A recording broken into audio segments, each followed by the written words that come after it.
So hello guys, Kiran Kumar this side. आज हम vectors पढ़ेंगे। ये वेक्टर का वन शॉट है। मैं इसको वन शॉट में पूरा वेक्टर चैप्टर कंप्लीट कर दूंगा। प्लस इसमें सारे के सारे कॉन्सेप्ट्स होंगे, ऑल फार्मूलाज होंगे एंड एक अच्छे अच्छे क्वेश्चंस भी इसमें इंक्लूड कर रखे हैं। तो सबसे पहले देखिए वेक्टर होता क्या है। वेक्टर होने के तीन कंडीशन होते हैं। एक होता है कि उसका मैग्नीट्यूड होना चाहिए, एक उसका डायरेक्शन होना चाहिए और फॉलो वेक्टर एडिशन रूल। ठीक है, वेक्टर एडिशन रूल हम आगे पढ़ेंगे क्या होता है। पहले आप ये तीन चीज़ तीनों के तीनों एक साथ जब होंगी सेटिस्फाई करेंगे that it is called vector. ठीक है, फॉर एग्जांपल जैसे आपने पढ़ा होगा फिजिक्स में फोर्स, वेलोसिटी, डिस्प्लेसमेंट, एक्सेलरेशन, ये सारे के सारे जो क्वांटिटीज हैं ये एक तरह से वेक्टर हैं। एंड जैसे करंट होता है, करंट का एक तरह काफ़ी मिथ चल रहा था, but current is a tensor quantity. But also in physics we are taking current as a scalar quantity because it does not follow vector addition law. Okay, फिर हम चलते हैं टाइप्स ऑफ वेक्टर। वेक्टर कितने तरह के होते हैं देखिए। वेक्टर अगर हम पूरे एनसीईआरटी अकॉर्डिंग चलेंगे तो 11-12 टाइप्स के होते हैं, 11 टाइप्स के होते हैं। तो सबसे पहले जीरो वेक्टर। जीरो वेक्टर क्या होता है? जिसका मैग्नीट्यूड जीरो। यूनिट वेक्टर क्या होता है? जिसका मैग्नीट्यूड वन हो। और यूनिट वेक्टर काम क्या होता है? वो डायरेक्शन देगा।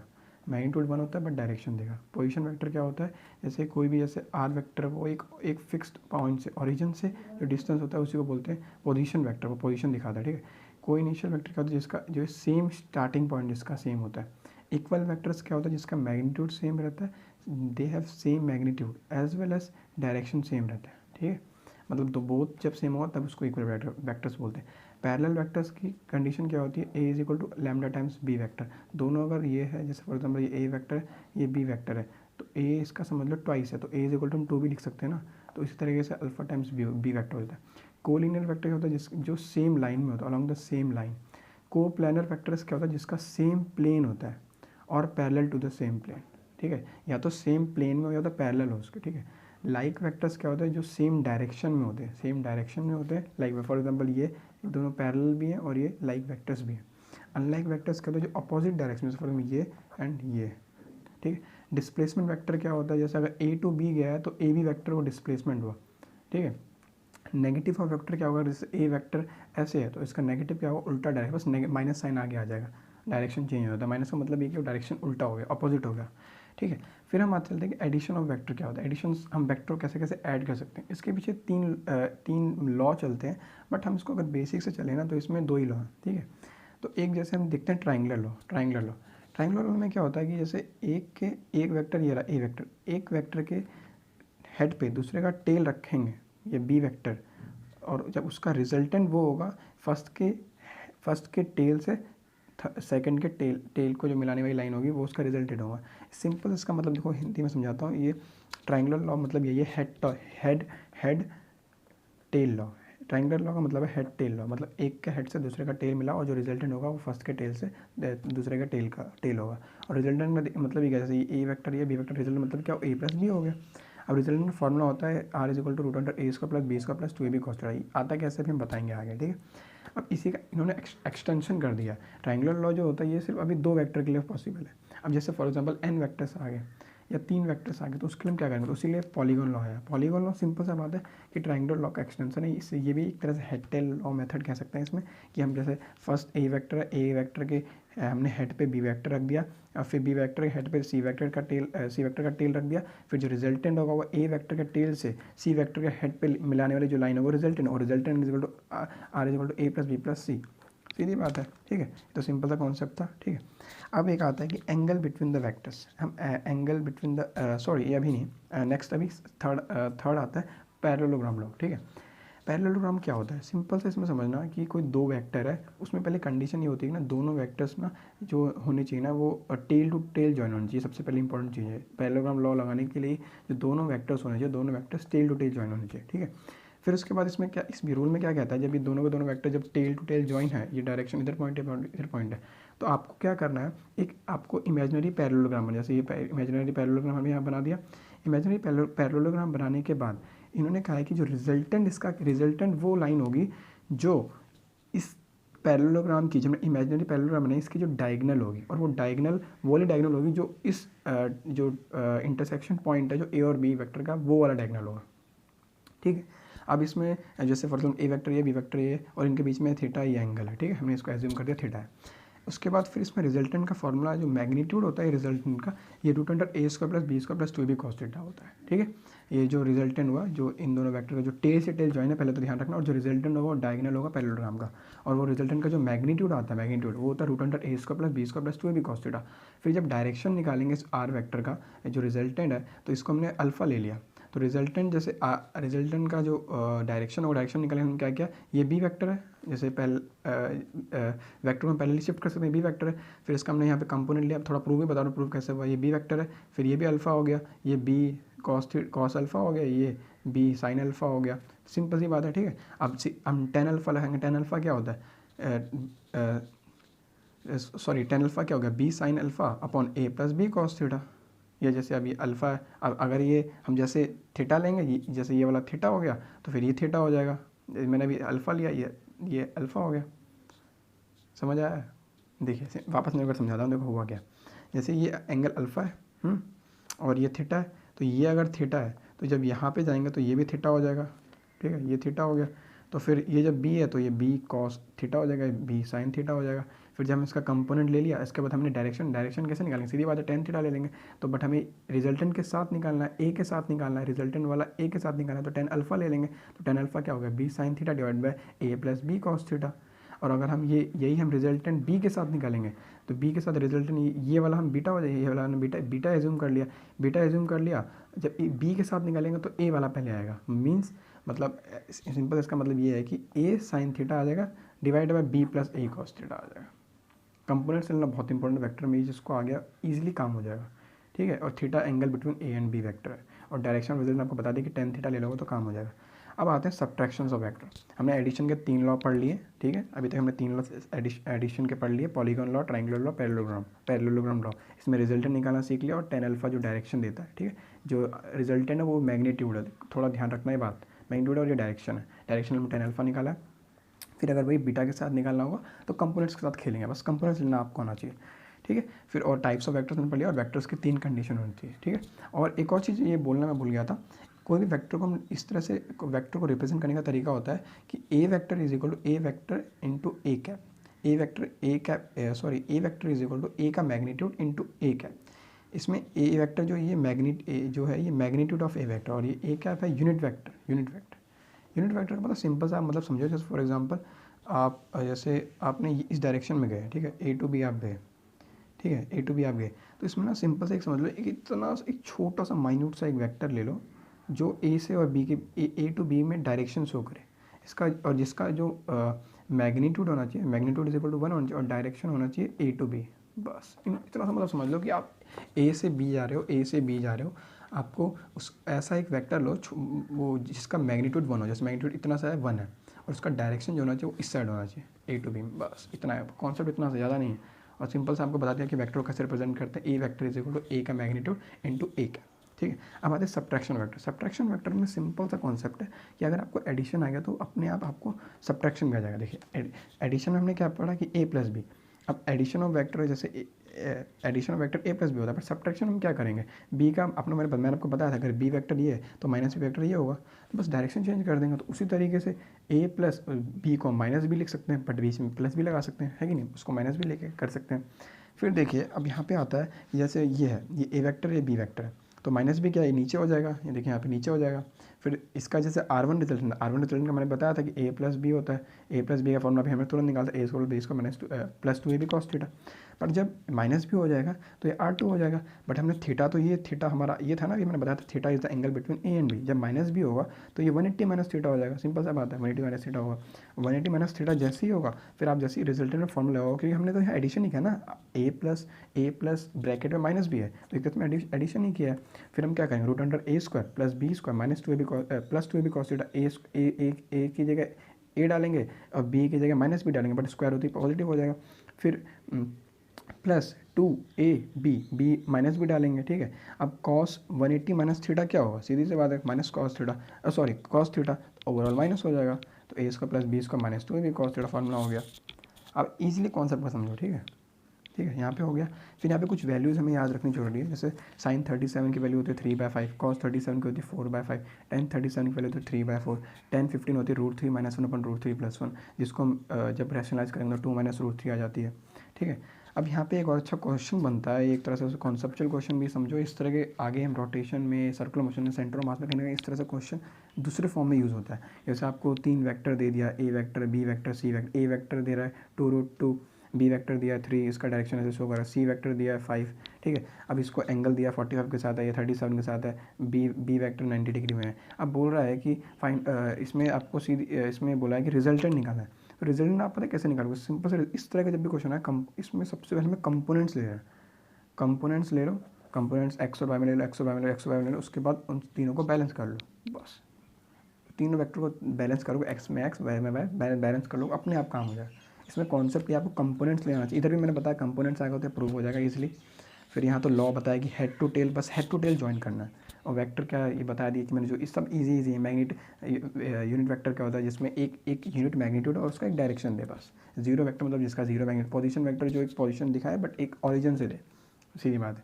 पैरेलल वेक्टर जो A is equal lambda times B vector हो, ठीक है। वेक्टर यहाँ तक अभी कंप्लीट हो गया। फिर नेक्स्ट एक दो क्वेश्चंस पे आते हैं जो काफ़ी अच्छे क्वेश्चंस है। इसका मैं रिजल्ट एक तरह से याद भी रहना चाहिए, एडवांस क्वेश्चन में कहीं नहीं काम आता है, कुछ अच्छे से मैं सेंटर ऑफ मास में अच्छे क्वेश्चन इस तरह बन जाते हैं। जैसे sum and difference of two vectors are equal, the sum and two vectors are equal in magnitude, what is the angle between A and B. जैसे a प्लस बी सम है और a माइनस बी सब्ट्रैक्शन है, उसका magnitude equal है तो हमने equate कर दिया। उसके बाद फॉर्मूला पुट किया, फिर इधर दोनों साइड स्क्वायरिंग बोथ साइड किया, और इसको मैनिपुलेट करेंगे, जैसे उधर लाएंगे तो 4ab cos theta equal to 0 आ गया। इसका मतलब a या तो a 0 हो सकता है, या तो b 0 हो सकता है, या तो cos थीटा 0 हो सकता है। a और b 0 होने से, तो क्योंकि वेक्टर है, सिंपल सा बोल रखा है। अभी वेक्टर को ऐसा तो बोला नहीं कि ये 0 वेक्टर है तो इसलिए नॉट पॉसिबल।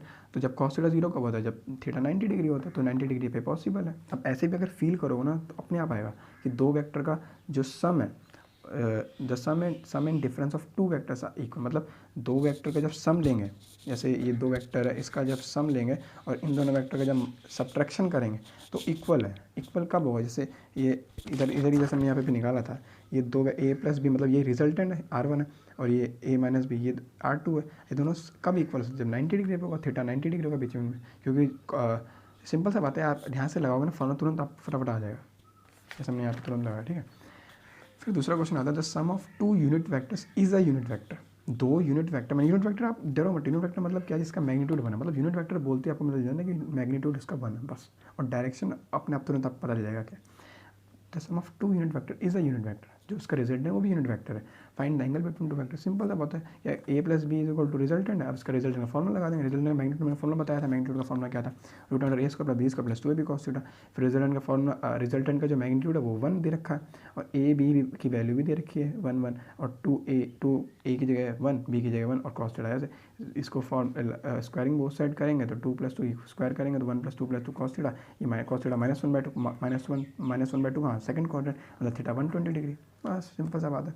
फिर यहाँ एक दो चीज़ें और जो याद रखने वाली चीज़ होती है, जैसे साइन लॉ।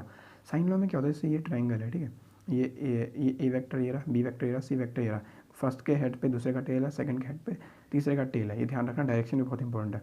और ये साइड ए है, ये बी है, ये सी है। Angle between A and B is gamma, angle between B and C is alpha, and C and A is beta. तो जो ए साइड का अपोजिट साइड वाला अल्फ़ा है, ये अल्फ़ा एंगल है, तो ए अपॉन इसका साइन ले लेंगे, बी अपॉन बी के अपोजिट वाला एंगल साइन बीटा ले लेंगे, और सी अपॉन सी का अपोजिट वाला गामा ले लेंगे। इसका सिंपल सा formula A upon sine alpha is equal to B upon sine beta is equal to C upon sine gamma. काफ़ी इस तरह से लग रहा हो काफ़ी इजी, बट कहीं ना कहीं इसका यूज़ आ जाता है। आप मैथ्स में भी देखोगे, एसयूटी में सॉल्यूशन ऑफ ट्रायंगल में काफ़ी इजीली इसका कॉन्सेप्ट यूज़ आता है। इसको हम उल्टा रिवर्स भी कर सकते हैं, क्योंकि जैसे सिंपल से बता रहे रेशियो प्रोपोर्शन में ये रहता है, अगर 1/2 इज इक्वल टू 2/3 है तो 2/1 इज इक्वल टू 3/2 भी होता है, ठीक है। ये भी एक तरह से कभी मैनिपुलेट क्वेश्चन आ जाता है। फिर कोसाइन रूल भी ऐसे होता है, A B C A triangle है, ये अल्फ़ा बीटा गामा है।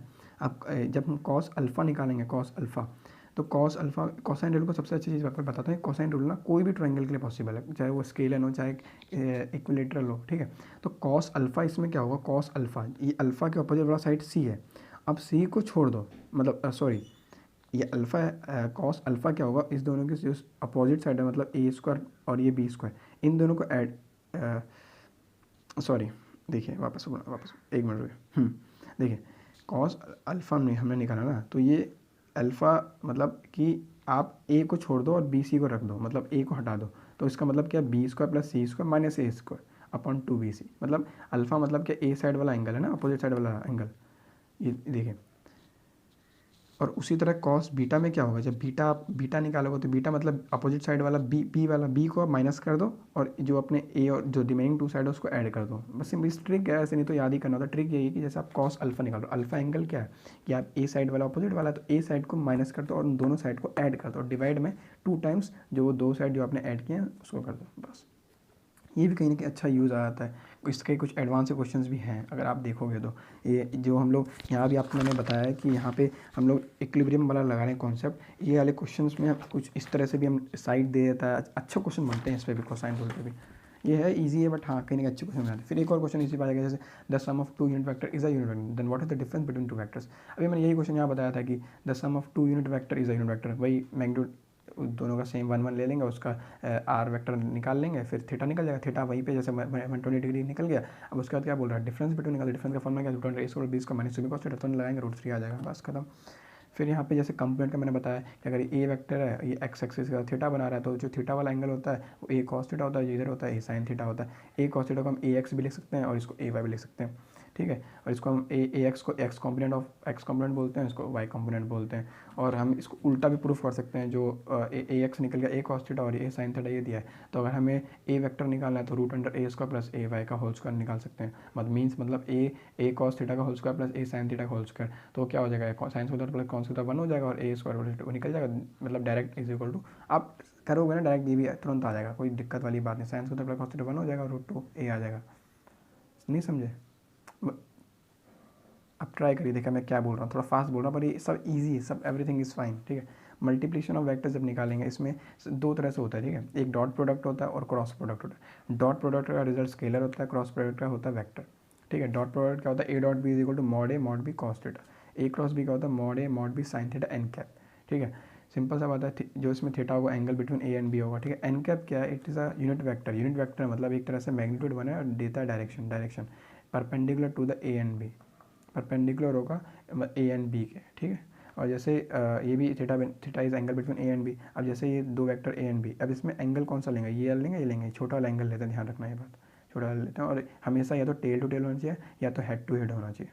एंगल निकालने का फॉर्मूला ध्यान रखना है कॉन्सेप्ट, या तो वो टेल टू टेल हो या तो हेड टू हेड हो, ध्यान रखना। और प्लस वो स्मॉलर एंगल होगा, ठीक है। और theta should be greater than और equal to 0 and less than और इक्वल टू 180 डिग्री, ठीक है। जैसे फॉर एग्जांपल ये 3 है 5 है, ये इसमें 120 डिग्री दिया है, तो इसमें बोलेगा कि एंगल बिटवीन वेक्टर, आप 120 डिग्री मत दिखना क्योंकि ये टेल और हेड के बीच में है, सॉरी हेड और टेल के बीच में, तो आप इसको पहले आप या तो टेल टू टेल लाए तो हेड, आपको पता है कि हम वेक्टर को पहले शिफ्ट कर सकते हैं, तो हमने क्या किया, ये 3 वाले वेक्टर को आगे शिफ्ट कर दिया। यही शिफ्ट करोगे तो ये इधर वाला एंगल 120 डिग्री का तो ये 60 डिग्री हो जाएगा, बस खत्म कहानी। अब इस तरीके से जैसे मैंने बताया क्रॉस प्रोडक्ट क्या होता है, A cross B is equal to mod A mod B sine theta N cap होता है। तो मॉड ए मॉड बी तो आपको पता है कि मैग्नीट्यूड निकालेंगे, एन कैप के परपेंडिकुलर होता है, और परपेंडिकुलर मीन्स डायरेक्शन हमें परपेंडिकुलर होता है, ए और बी वेक्टर निकालता है मतलब। और मैंने ये बताया क्रॉस प्रोडक्ट एक वेक्टर प्रोडक्ट है, तो मतलब इसका हमें इसका डायरेक्शन मिलेगा। डायरेक्शन कैसे निकालते हैं, राइट हैंड थंब रूल से। मतलब जैसे ए वेक्टर जैसे यहाँ पे ये दे रखा है, ए वेक्टर इस डायरेक्शन में और बी वेक्टर इस डायरेक्शन में, तो हमें निकालना है इसका डायरेक्शन क्या होगा। तो ए वेक्टर को हमने इधर किया, राइट हैंड थंब रूल ये अपना जो ये पाम है, पाम आपको ए की तरह डालना है, और बी वेक्टर ऐसे है, बी वेक्टर, और जो हमारा थंब होगा वो डायरेक्शन बताएगा, मतलब अप साइड आपका इसका डायरेक्शन है। और अगर ये नीचे ए वेक्टर इधर होता है, बी वेक्टर इस साइड होता है, ए वेक्टर इधर होता है, बी वेक्टर इस साइड होता है, तो ए क्रॉस बी इधर होता है, मतलब डायरेक्शन डाउनवर्ड होता है। इस तरह से निकालना है, ठीक है। फिर मैंने बता ही दिया कि एंगल बिटवीन 2 वेक्टर जो 0 से 180 डिग्री के बीच में, theta should be greater than equal to 0 and less than 180 degree होता है। और टेल टू टेल हो या तो हेड टू हेड हो, ठीक है, ध्यान रखना है बात। हम वेक्टर में पैरेलल शिफ्ट कर सकते हैं, उसका कोई प्रॉब्लम नहीं आता है। 2 vectors are always coplanar, simple सा बात है। अगर ए वेक्टर ये है, अगर आप सेकंड वेक्टर भी अगर ऐसे भी लोगे ना, ये जैसे ए वेक्टर ये है और बी वेक्टर आपने जैसे ये लिया, ये फॉर एग्जाम्पल ये लिया, और इन दोनों के बीच में मतलब 120 डिग्री है, ठीक है। लेट्स नहीं इसके बीच में 60 डिग्री, ठीक है। 60 डिग्री लेने के बाद आपको क्या लग रहा है कि ये दोनों अलग अलग प्लेन है, बिल्कुल गलत। क्योंकि अगर हम इसको इसी को हम ऐसे शिफ्ट कर देंगे ये, तो इस प्लेन पे आ गया, पेज वाले प्लेन पे आ गया, थीटा वही है, बस इसको क्या है ये सेम ही है। क्योंकि आप इसको नीचे से देखोगे, जैसे इसको आप ऊपर से देख रहे हो तो लग रहा है कि अलग प्लेन है, बट इसको आप नीचे कर लोगे तो सेम प्लेन पे आ जाएगा, ये एक प्लेन। इसलिए 2 वेक्टर्स आर ऑलवेज को-प्लेनर, ठीक है। रिजल्टेंट का जो मैक्सिमम वैल्यू होता है वो ए प्लस बी होता है। जैसे रिजल्टेंट का मैंने फॉर्मूला बताया था √a² प्लस बी² तो ये भी cos थीटा, ठीक है। आप थीटा 0 पुट करेंगे तो फिर cos 0 मीन्स मतलब सेम डायरेक्शन में ए वेक्टर या बी वेक्टर, ये मैक्सिमम वैल्यू क्या होगी, ये 3 वेक्टर 2 वेक्टर 3 + 2 5 हो जाएगी इसकी मैक्सिमम वैल्यू, और मिनिमम क्या होगी 3 - 2 हो जाएगी 1, जब 2 वेक्टर उल्टा हो जाएगा मतलब थीटा 180 डिग्री होगा। सिंपल सा बात है। तो हमें रेंज याद रखना कि जो रिजल्टेंट का मैक्सिमम रिजल्टेंट का जो रेंज होता है वो a + b जो इक्वल a + b से a - b होता है, और ये इक्वलिटी यहाँ पे होता है, ठीक है, ध्यान रखना। यूनिट वेक्टर मैंने बता ही दिया कि x में i कैप होता है, y में j कैप होता है, एंड z में k कैप होता है। अगर a vector 6i cap + 2j cap + 3k cap है तो उसका मैग्नीट्यूड कैसे निकालेंगे, जो भी ये जो ये सिर्फ वैल्यूज़ हैं, जो मैग्नीट्यूड है उसका रूट अंडर ले लो एडिशन करके। मैंने बता ही दिया कि यूनिट वेक्टर कैसे निकालें। यूनिट वेक्टर का फॉर्मूला सिंपल सा बात है कि जो ए वेक्टर है उसको डिवाइड कर दो उसके मैग्नीट्यूड से, ठीक है। If two vectors are perpendicular a dot b equal to 0, simple सी बात है, होगा क्यों cos 90 0 होता है कि नहीं। और अगर टू वेक्टर्स पैरेलल है तो a क्रॉस b 0 होगा, सिंपल सा बात है भाई, sin 80 0 होता है, ठीक है। अब एक क्वेश्चन काफ़ी अच्छा आता है, जैसे फॉर एग्जांपल एक ए सेंट्रीपिटल जो है, सेंट्रीपिटल का वैल्यू दे रखा है, ठीक है, 2i cap + 3j cap + 4k cap, इसमें वेलोसिटी पूछ लिया है। तो अब इसमें आप सोचोगे कि ये अच्छा क्वेश्चन है, सोचने वाला क्वेश्चन है, इसमें सर्कुलर मोशन में काफ़ी अच्छा यूज़ आता है। अब लोग सोचेंगे इसमें कैसे कैसे सॉल्व करेंगे, वेलोसिटी के कुछ ऑप्शन दे रखे हैं कि इसमें से कौन इसमें से वेलोसिटी क्या होगी, सेंट्रीपिटल एक्सेलरेशन दे रखा है, आपसे वेलोसिटी पूछिए, और ऑप्शन दे रखा है इसमें कौन सा वेलोसिटी होगी। तो आपको ये बात पता होना, जैसे सर्कुलर मोशन मूव करता है तो ए सेंट्रीपिटल हमेशा डाउनवर्ड होता है और वेलोसिटी टेंजेंशियल होता है। तो आपको ये समझ में आएगा कि सेंट्रीपिटल और वेलोसिटी के बीच में जो है वो 90 डिग्री रहता है, ऑलवेज रहता है। अभी 90 डिग्री रहेगा तो हम सीधी सी बात ए सेंट्रीपिटल डॉट वी करेंगे तो ऑलवेज जीरो होगा, तो डॉट प्रोडक्ट करोगे, जीरो के इक्वल करोगे तो आपको वेलोसिटी मिल जाएगा। अब यहाँ देखो ये वेक्टर, ये ऐसा ही चैप्टर है, इसमें क्या आपको कॉन्सेप्ट बहुत ही कम है, बट ये आपको सोचने पड़ेंगे कब कौन सा लगेगा। जैसे कोसाइन रूल का मैं आपको 3-4 एडवांस के क्वेश्चन दिखा सकता हूँ, एडवांस के काफ़ी अच्छे क्वेश्चन बने हुए हैं। साइन रूल में तो नहीं है, ठीक, कोसाइन रूल में अच्छे क्वेश्चन बने हुए हैं। अभी इसमें कुछ नहीं है, कॉस अल्फा 20 का + 30 का -a² 2bc होता है, बट हमें फॉर्मूला इतना सही, बट ये है कि आपको सिस्टम स्ट्राइक करना आना चाहिए, और तभी आएगा जब आप 3-4 क्वेश्चन सॉल्व करोगे। बट यहाँ है कि मैं सारे कॉन्सेप्ट आप क्लियर कर रहा हूँ। जैसे एक और क्वेश्चन आ रखा था कि रेंज वाला है जो इसकी मैक्सिमम वैल्यू होती है a + b होती है, कब होती है, जब थीटा 0 डिग्री होता है। रेंज मिनिमम क्या होती है, सॉरी रिजल्टेंट मिनिमम की वैल्यू क्या होती है a - b, जब थीटा 180 डिग्री होगी। अब ये हमें लग रहा है कि ठीक है कि इतना है, बट इसका काफ़ी अच्छे कॉन्सेप्ट लगते हैं भाई। आप देखो इलेक्ट्रोस्टैट्स में भी काफ़ी अच्छे क्वेश्चन इससे बन जाते हैं। अब इतना सही कॉन्सेप्ट है, बस range are maximum, resultant maximum क्या होगा a + b, result minimum a - b, theta 0 180 degree. But यहीं आप जब क्वेश्चन दिखाऊंगा अभी तो लेटर ऑन, बट अभी तो ठीक है, अभी सिर्फ अभी आपको मैं ट्रिक और ये सब बता रहा हूँ जितने भी इसमें इंपॉर्टेंट कॉन्सेप्ट्स हैं, बट आप क्वेश्चन भी ट्राई करना, ठीक है। अब a डॉट a क्या होगा, जिसम सीधी बात a² हो जाएगा, ठीक है, क्योंकि जब a dot a same direction में तो थीटा 0 डिग्री हो गया, ठीक है, तो ठीक है सेम हो गया। a डॉट b क्या हो, a dot b equal to b dot a लिख सकते हैं, क्योंकि स्केलर है। a cross b is not a cross b is equal to b cross a नहीं लिख सकते, क्योंकि उसका डायरेक्शन उल्टा। a क्रॉस b हमने दिखाया था अपवर्ड था, b क्रॉस a डाउनवर्ड था, तो नहीं हो सकता। और a क्रॉस b का but magnitude b cross a के इक्वल होगा, ये बात सही है, ठीक है। a cross b is equal to -b cross a लिख सकते हैं, सीधी बात है। अगर a क्रॉस b अपवर्ड था, b क्रॉस a नीचे था, उसका माइनस ले लेंगे तो सीधी बात है ऊपर हो जाएगा, जब बताया था मैंने आपको। और a cross a is equal to 0, ठीक है। अब जैसे एक अच्छा क्वेश्चन बनता है, जैसे find the vector which is perpendicular to the A and also perpendicular to the B. एक वेक्टर निकालो जो, जैसे ए वेक्टर ये रहा, अब बी वेक्टर ये रहा, ठीक है। ऐसा वेक्टर निकालो जो ए के भी परपेंडिकुलर हो, बी के भी परपेंडिकुलर, मतलब ये वेक्टर ये ऊपर वाला, ठीक है। अब वो कैसे निकालेंगे, अब आपको यहाँ देखो ये कितना अच्छा क्वेश्चन है। अब आपको लग रहा होगा और कैसे निकालेंगे, बट आपको अगर पता हो क्रॉस प्रोडक्ट का, आपको कॉन्सेप्ट पता हो, क्रॉस प्रोडक्ट होता क्या, ए वेक्टर ये बी वेक्टर ये, जो एन कैप होता है वो क्या होता है, ए वेक्टर और बी वेक्टर के परपेंडिकुलर होता है ना। ये आपको बताया था नहीं बताया था। तो आप जैसे ही अगर आपको समझ आएगा कि हमें करना है तो हमें तुरंत अपने माइंड में ट्राई करेगा कि आपको क्रॉस प्रोडक्ट निकालते अपना काम हो जाएगा। अब फिर एक और बताया था कि कोई भी जैसे दो वेक्टर दे दिया, अगर आपके बीच में एंगल निकालना है, एंगल बिटवीन टू वेक्टर्स, और आपको ए वेक्टर भी दिया हुआ है, जैसे ax i cap + by j का आई और जे के फॉर्म में दिया, ए बी भी ऐसे में दिया, तो आपको एंगल निकालने का सिंपल सा फॉर्मूला है cos theta equal a dot b divided mod a mod b, ठीक है। आप जैसे a vector 3i + 2j cap + k cap दिया, b vector 2i cap - j cap + 3k cap दिया, तो अगर a + b निकाल दो डायरेक्ट, आप जो मैग्नीट्यूड उन सबको ऐड कर दो, i वाले i के साथ, j वाले j के साथ, k वाले k के साथ। माइनस दिया है तो i वाले i के साथ माइनस कर दो, j वाले j के साथ माइनस करो, k वाले k के साथ माइनस करो, सिंपल सा बात है। और अगर a डॉट b निकालना है तो आपको क्या है, पहले तो आपको ए डॉट बी क्या है, मेरे स्केलर प्रोडक्ट है, स्केलर जैसी रिजल्ट देगा, इट मीन्स कि आपको सिर्फ मैग्नीट्यूड से मल्टीप्लाई करना है। मैग्नीट्यूड 3 × 2 हो गया, 2 × -1 हो गया, 1 × 3 हो गया, जो उसका रिजल्ट आएगा, स्केलर आ गया 7 आया। अब अगर ए क्रॉस बी निकालना है तो आपको डिटर्मिनेंट रूल निकालना, डिटर्मिनेंट वाला निकालना यूज़ करना पड़ेगा। तो पहले तो आपको आई जे कैप के कैप को इस तरह सजा देना, उसके बाद ए, अगर ए क्रॉस बी दिया तो पहले आपको ए वाला लिखना है, ध्यान रखना है बात, ये मेरा गलती हो रखा है इसलिए बता रहा हूँ मैं। ये काफ़ी अच्छा क्वेश्चन इस तरह से बनते हैं, इसलिए ए, अगर ए क्रॉस बी है तो पहले आप ए वाला लिखना, पहले 3 2 1, ए वेक्टर क्या है 3 आई कैप प्लस 2 जे कैप प्लस के कैप, तो पहले आपके ए वेक्टर के मैग्नीट्यूड लिखना 3 2 1, फिर बी वेक्टर लिखना 2 -1 3।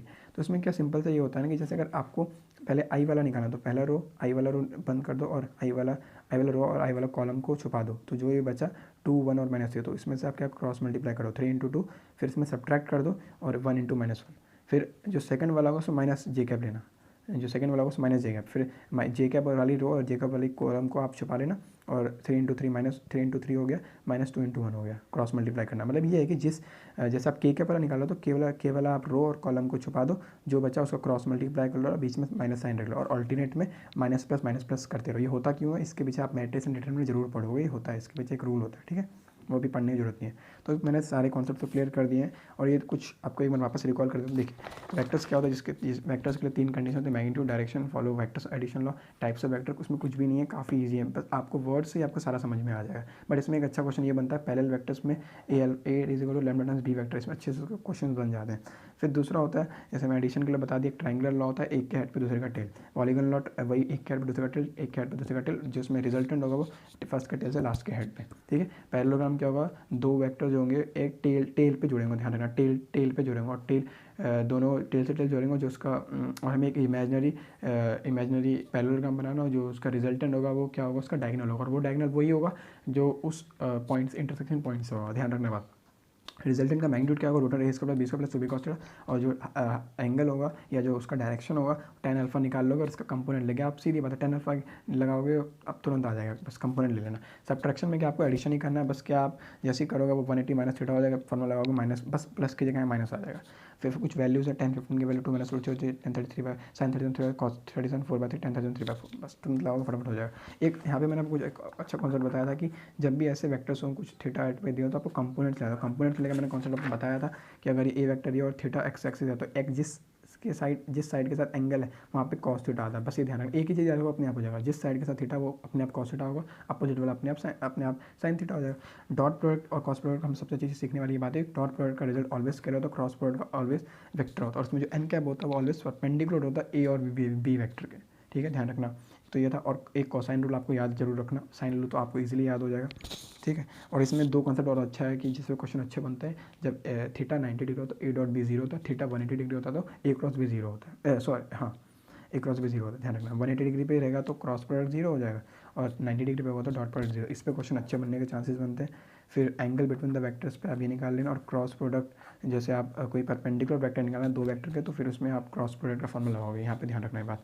और सिंपल सा ही बात है, और आपको वेक्टर्स को ऐड करना आना चाहिए, मल्टीप्लाई करना सब्ट्रैक्ट करना आना चाहिए और डॉट प्रोडक्ट और क्रॉस प्रोडक्ट लेना आना चाहिए।